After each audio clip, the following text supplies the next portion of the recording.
Espainiako egoera politikoaz mintzatuko gara jarraian, atzo desegin ziren ofizialki Espainiako gorteak eta horren ondorioz hauteskundeak izanen dira berriz ekainaren 26an. Horrela, amaituko da 3 hilabete eskas iraunduen legealdia, alderdi politikoek gobernua osatzeko akordioa lotu ezinik. Aldugu Podemos alderdiko Nafar diputatu Eduardo Santos, egunon eta ongi etorri Euskal Herri Irratira. Mila esker, Peio, egunon. Iazko abenduko bozekin alderatuta aldaketarik izanen alda, hori da galdera nagusia, ezta? Koalizio berriak sortuko aldira, esate baterako, horixe zalantza daukaguna, ezta?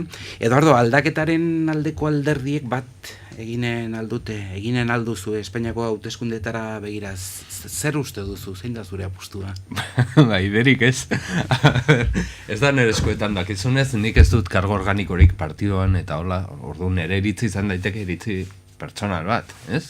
Momentu batean bestean hemen bi marko dira. Marko estatala alde batetik dirudienez negoziaketa izanen dela Ezker Batuarekin, eta estatu mailan zehozera adostuko dela. Horrek eragin bat izanen du Nafarroan noski, zen azkenian, estatu mailan adosten den guzti hori, suposatzen dut, Nafarroan ere aplikatuko dela. Orduan, nolabait partidu osoaren lehentasuna da, aldaketaren koalizio bat egitea Ezker Batuarekin. Eta nondik nora eta oinarriak finkatuko dira hortan, ez?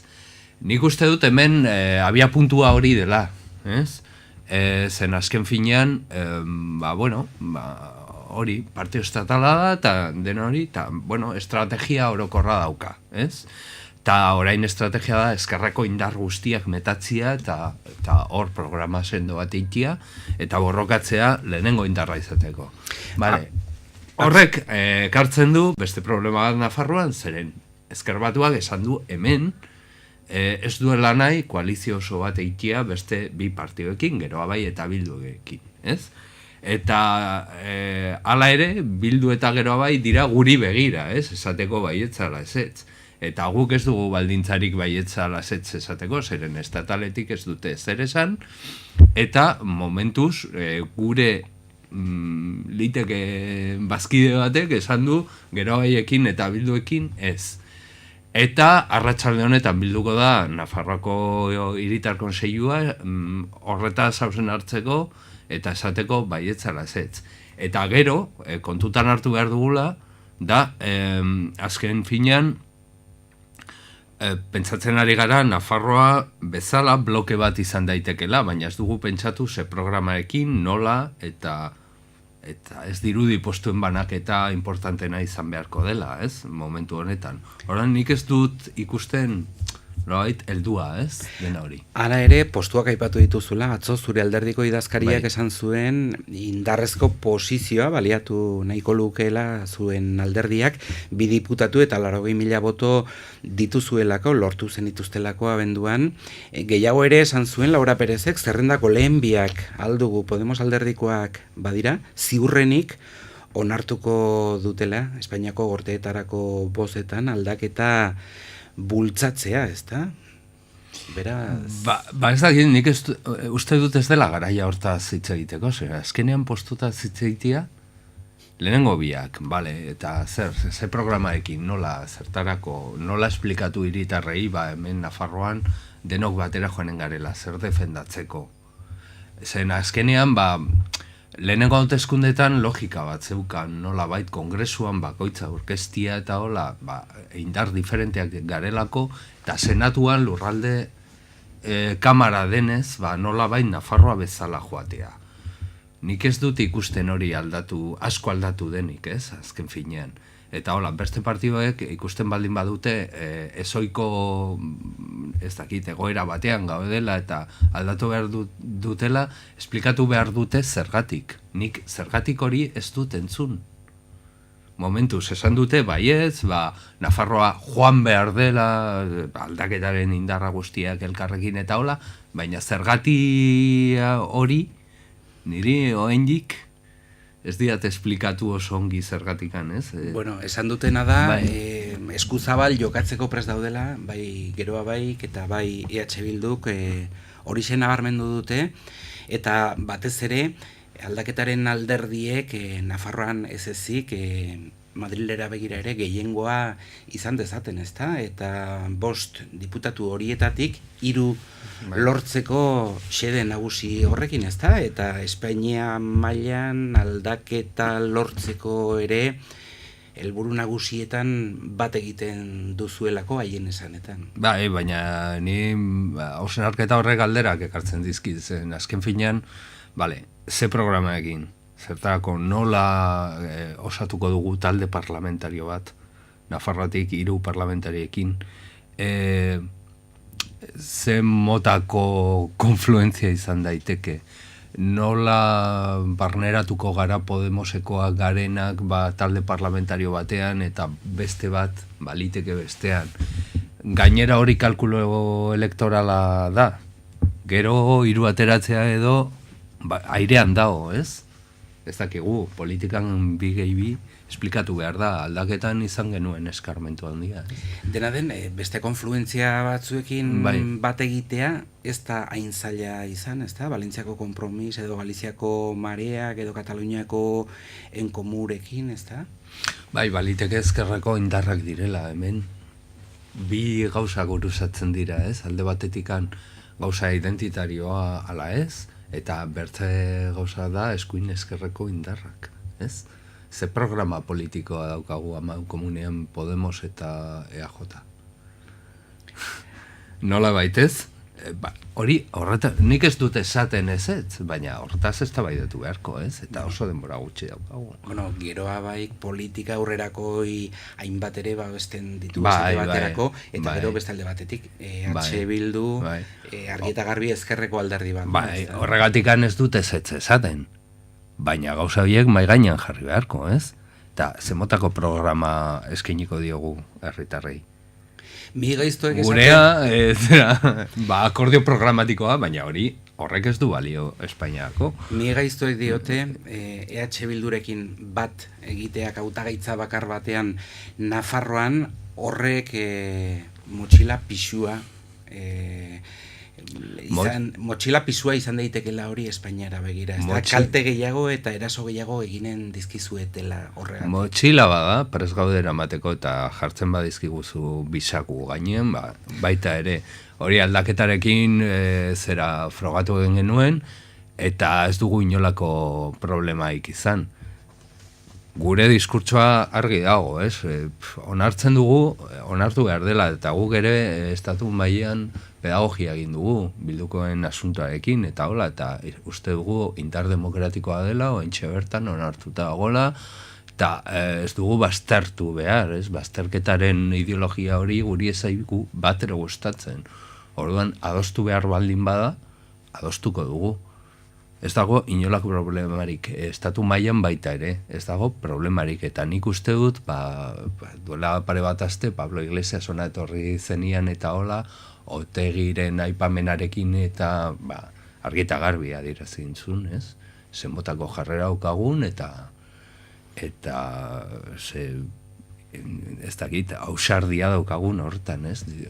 Ohiko edo betiko diskurtsoa apurtzeko. Pablo Iglesias aipatu duzula eta duela aste 2 egin zuen bizita hori aipatu duzula, orduko hartan iragarri zuen Iglesias jaunak zaila ikusten zuela aldaketaren 4 alderdiak Nafarroan bat egitea zerrenda bakar batean. Ez dakit, azken iritzia, azken erabakia estatalak eman behar du, Madrilen erabakiko da, beti aldarrikatu izan duzu, Nafarroan autonomia oso izanen zenutela. Mi gaiztoek bateratu nahi dute Podemos ferraz batekin, ez, nola bait, eta hola, ez da horrela, ezkenean, gure antolakuntza oso bestelakoa da. Egia da, estatutoak irakurrita, azken hitza estatuko hiritar konseioak daukala, ez, nola bait. Baina ziurtatzen dizut, hemendikan eramaten dugun hitza kontutan hartzen dela, ez? Nolabait, eta lurraldearen eritzia pisua handia dauka. Zer azkenean Madrilen ez dakite zein den hemengo egoera. Eta nola, baina nik uste dut errespetatu behar dela nolabait militanteen hitza, ez? Arratsalde honetan eztabaida izanen da, hausnarketa sakona eta jendeak erabakiko du, azken finean baietz ala ezetz.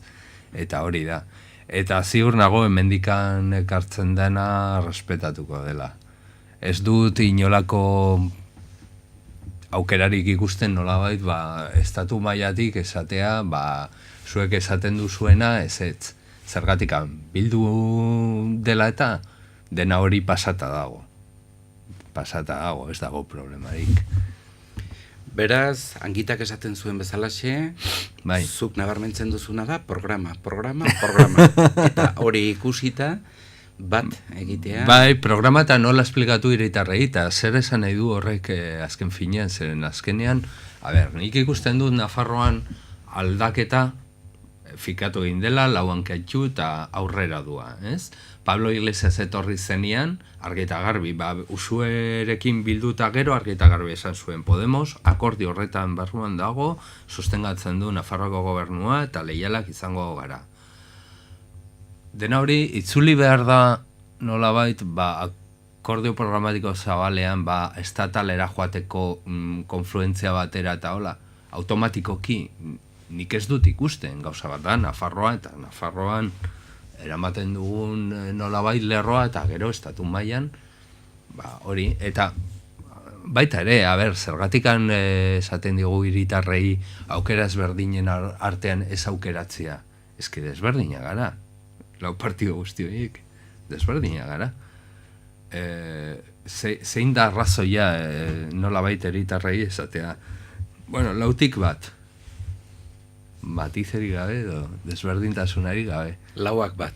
Lauak bat. Txistea, ez da? Bueno, edo esain bertze. Edo laurak bat. Laurak bat. Berriz ere aurkezteko gogoak dituzu? Nik uste dut bigarren eta bio zerrenda horretan, bigarren zindua zen Jone Belarraren atzetik sorpresa handia izan zen zuretzat. Bai, behin eta berriz esan dut. Lo egin zenuen abenduaren 20an, gau horretan. Gutxi, baina, normala da. Ez dakit, hausnarketa egin behar dut, pertsonalki. Hori da, ez dizut orain ziurtatzen aurkeztuko naizela eta zerrenda hori osatuko duela. Nik uste dut, bakoitzaren biografian, ikusi behar da, ze kostea izan duen Madril aldera joatia eta dena hori. Nik ez dut desberdintasun ideologikorik, ez olako gauzarik, ez? Nik uste dut, hausnarketa egin behar dudala, proiekturen barruan nola kokatzen naizen eta zen motako lana egin dezakean, ez? Non dagoen zure tokia? Baita ere, igual pentsatu liteke, baina bueno, hori, modu individual batez ez da hartzen den erabaki bat, hausnarketa bat egin behar da, elkarrizketa batzuk, eta ikusi, ez? Nola kokatu eta non kokatu. Esaten badidate begira, eske momentu honetan oso beharrezkoa zara, Madrilen ez dakizer, nor, bueno, adostuko dugu, nola baitez. Eta, baina, bueno, bai, hausnarketa hori eginen dut, eta pentsatuko dut. Kontatuko dizut, zera bakitzen dudan. Momentu honetan harrapatu nauzu, prozesu horretan, ez? Bueno, alderdi guztietan badira argiak eta ilunak, ez da? Egoera goxoagoak eta garratzagoak guztiak ezagutu dituzu zure alderdiaren barruan. Bizitzan bezala, ez? Batzutan goxoa eta batzutan garratza, ez? Esaten dute, benetazko etxaiak barruan direla eta dena hori, ez? Bueno, ez dakit, etxaiak, baina eztabaida sutsuenak barruan dituzu, zen azkenean da zure tokia, ez? Hor borrokatzen duzu, pentsatzen duzunagatik, eta hola. Baina nik uste normala dela, ez? Alde batetikan. Gizakia da, toki guztietan. Bai, elkarte batean, partido politiko batean, eta hola. Eta ez dago problemarik. Dena den esate baterako, Espainian mailan esaten da errejonistak eta pablistak, baina Nafarroan tentsio handiek ikusten dituzu Podemosen barruan, gaur egun, itsasoa bare dago? Gure itsasoa ez da bare izan sekulan. Ez dakit zergatikan eta hola, nik uste elkarte sozialetikan gatazkelako, eta ez dakit, gure gizartea beti dago mugimendu bat, ez? Beti. Oso jende mugitua gara, ez? Eta beti kuriosoa eta beti kritikoa eta dena hori, orduan. Gu ekaitza barruan bizitzea ohitu gara, beti, ez? Horrek importantziarik aldu, ez? Uste dut denak ohitura hori daukagula eta dena hori, eta ez diogu importantzia handirik ematen, ez? Igual, kanpotikan ikusten da, nola biltzate gaudek eta hola, eta ez? Azkenean gure txia da, ez? Eta hor sentitzen gara modu batez edo estez, beste partido eta baino erosoagoa, ez? Ez dakit, esaten da, ezkerra beti horrelakoa izan dela, eta egia da, ez da baidak badira. Itxaso baretua, guk ez dugu hori ezagutzen. Beti gabiltza gauzak egiten eta pentsatzen eta kritikatzen, eta hori bai, formak mantendu behar dira. Urte bat, beteko da orain, maiatzaren 24an oso okerrezpanago, aldaketaren gobernuak edo 4 alderdiek 26 eserleku lortu zenituztela, ezta? Nola egiten duzu balantzea urte honetakoa, ezta? Nafarroari... Bueno, nik uste, pazientzia pixka batekin hartu behar zen prozesua zela, ez? Zen azkenean, zeinen azkar azten dugu nondikan gatoz eta hola, eta zenbat urte izan den UPN hor, eta zenbotako erasoak izan ditugu, zuek erki ezagutzen dituzunak, eta nola bizitzen ginen, ez? Nola tensionatuta gauza identitarioetan eta hola, ez? Nik uste gauzak baretu egin behar direla, jendea nola baita desmobilizatu egin dela, pixka bat, esan ez, Nafarroako gobernuaren aldaketa izan, edo gauzatu denez, dena aurrera joanen da, ez? Nik uste balantze hori edo hausnarketa hori egin behar dela eta bere alde iluna eta argitsua dauka, ez? Argitsua, aldaketa gauzatu egin dela eta munduaren amaiera ez da gauzatu, ez? Gauza joaten dira bere onera eta hola. Eta alde iluna igual indar gehiago eman beharko geniokela Nafarroko gobernuari, ez? Aldaketan sakontzeko, eta gaitasun hori izan behar dugu. Babes zabalagoa alderdi guztiek horrek esan nahi du blokearen aldeko apustua egin beharko luketela 4 alderdiek, ezta? Ez dakit noraino dauden zubi guztiak ongi eraikita, ezta? Alderdi guztien artean eta baita alderdien eta gobernuaren artean, ezta? Bai, hori da, azkenean prozesu berri bat eraikitzen ari ginen, ez? Eta eraikitzen ari gara. Eta ikasten ari gara, prozesua bideratzen ari garen bitartean. Orduan, nik uste, oinarrizko konfiantza bat dagola, sendotzen ari dela, zubiak eraikitzen ari direla, dena ez da oso ongi funtzionatzen ari beti, ez? Komunikazio zailtasunak izan ditugu, baita ere, gobernu eta partioen artean, eta baita ere partioen artean bakarrik, ez? Eta, nik uste orokorrean gauzak aurrera joaten ari direla, eta pizkanaka sendotzen ari dela, aldaketa hori. Ekaineko hauteskundeetara begira jarriko gara berriz, eta... telegrafikoki, telegram erabiltzen duzu, Podemosen barruan, zakite 140 karakteretan, esate baterako. Espainiara begira, Izquierda Unida eta Podemos alderdiek bat eginen aldute, itxura guztien arabera ala gertatuko da, ezta? Nik uste baietz, nik dakidala elkarrizketak ongi doazte. Eta ez dakit ze forma hartuko duen azken finean, eta dena hori zen ezker batukoek ez dute galdu nahi beraien nortasuna eta partioa bezala, eta ni zilegia iruditzen zait, eta dena hori orduan ikusiko da, letra txikia eraikitzen ari da, eta dena hori, eta ez dakidana da botanteek hori erosiko duten, ala ez? Hori, botanteen eskuetan dago, ez? Baina bestalde batetik jende askok eskatzen digu nolabait batasun hori politikaen aldaketa egiteko, benetazkoa dena. Bestelako konfluentziak, lehen aipatu ditugu ere, berriz ere bat egitea posible izanen da korronte guzti horiekin, Valentziako Kompromis, Galiziako Marea, Kataluniako Enkomu... Nik uste baietz, azkenean bide bat jorratu egin da, eta atzera emateak jendeak ez luke ulertuko. Baina, bueno, ez dakit, lurralde guztietan elkarrizketak bideratu beharko direla, uste dut, eta bueno, horren ondorioz ikusiko dugu, baina nik uste baiet. Eta gero, oilotegi hori nola gobernatu gero ez da, eta gainera ezkerrekoak, guztiak. Bueno, aipatu ditugu... Ni oilategian nintzen, zutabe batean, azpian, gainera. Hori da, atzean, ez da? Bai, pareta en kontra. Eta UPN-eko lagunak ondoan zenituztela, ez da? Bueno, nahiko urrun, baina, ez que ni aldatu naiz. Baina lerro berean, fizikoki, ez da? Lerro berean. Bueno, aipatu ditugun bategite guztiak gertatzen badira, Podemosek bere inguruan ezkerreko indar gehienak lotzea lortzen badu, eta oso litekena ematen du, PSOEri sorpasoa egitea posible litzateke sozialistei aurrea hartzea, eta horrek zertan aldatzen ditu gauz? Gure obsesioa ez da PSOEri sorpaso ematea, PSOE jakinen du zer egiten duen, eta bere botanteak nola komentzitzen dituen, eta hola, gu proiektu bat bideratzen ari gara, PP irabasteko.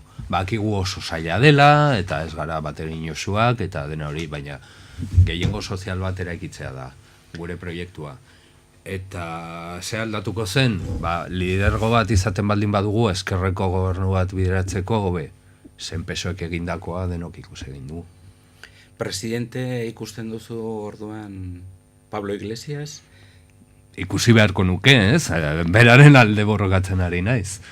Eta ikusten dut, bai. Gero ere oso harrigarria da, eta inkestak begiratuta, ez da? Eskuinari dagokionez, ustelkeriak zipristinduta dagoen PPk utxiko lioke, eta apur batean, badirudi, gora ere egin lezakela, ez da? Zer gertatzen ari da Espainiako gizartean?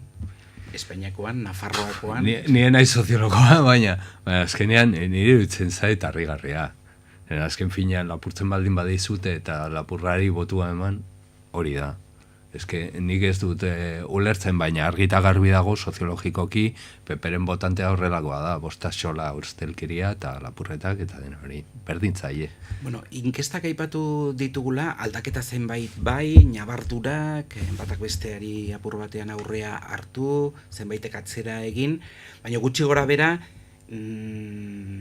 maila berean geldituko lirateke emaitzak orain eta abenduan izan zirenak. Beraz, nola jokatu, ez da? 4 hilabete hauetan alderdiek ez dute jakin izan. Ezke giltza da PSOEen jarreran. Nik uste dut, hauteskunde hauek hartu dituzte aitzaki bezala azkenean koalizio handia egiteko. Erantzukizunez, Espainiaren alde egiteagatik edo ez dakit, baina uste dut lehenengo iritzia hori zen, baina ez dira usartu. Beraz, guztiak despistatuta gaudela Benidorren mojito bat edaten ondartzan, orduan gertatuko da PSOEk abstentzioa ematea. Nola bai, nik uste dut, baietz. Abstentzioa ematea PPren alde. Pasoen barruan argita garbi dago, asen argita izan dela, eta esan diete, Podemos aldugoekin ez. Eta horren arabera bere politika guztia egin dute, Ciudadanosekin egin dute hitzarmen bat, nola bai, Podemos aiesteko. Rivera eskutu bat bezala erabili dute gurekin ez adosteko. Ez dute esploratu nahi gure bidea, ez? Nola bai. Orduan, aldatuko dute jarrera? Urrengo hauteskundeetan? Eta zuen alderdiaren barruan aldaketarik izanen da, asko hitz egin da, zuen barruan tensioak ere sortu direla, prozesu honetan, Errejón versus Iglesias, ez dakit zenbait indar mediatikoen kea utelen. Errejonista, pablista, zer zarazu, nor zarazu? Ni Eduardo naiz, eta ez naiz ez da errejonista, ez pablista. Ez dut uste, azkenean, nik uste dut, bi urte duen partidu batek problemak ditu zen, azkenean oso eskarra joan gara. Eske oso eskarra. Duela 2 urte kalean ginen eta ez genuen pentsatzen hor kongresuan izango ginela. Azken finean, tensioak sortu dira, modelo organizatiboagatik. Eta hori da. Beraz, barrura begira bakarri tensioa, kanpora begira... Eske ideologikoki ez dago inolako pitzadurarik. Ez dago. Batzuk erabili egin dute esanez, eske Podemosen barruan badago aladura, denok gara aladura. nolabait, PSOEren ikuspuntetatik, eske denok. Eske nik ez dute batekin etzen ere, esan ez, eske PSOEri abstentzio bat eman ez gero, da Ciudadanosei, ongi, eske ez dut entzun. Zema kilo galdu dituzu Madrilen? Ez da egite Hilabete hauetan. Gose greba bat ere egiteko parada izan duzulako, ez da? Ez da egit, argaldu nintzen pixkat eta hori, baina, bueno, ez da inbertzerako baraunaldi bat izan zen. Gose grebare hitza erraldoia da horretako, keinu bat besteek ez. Oso ongi, berriz ere hitz egiteko parada izanen dugu, ekaina iritsi baino lehen. Mila esker haunitz gurekin izateagatik Podemos alderdiko diputatu nafarra Eduardo Santos, nahi duzun arte ongi izan. Nahi duzun arte, Peio, agur.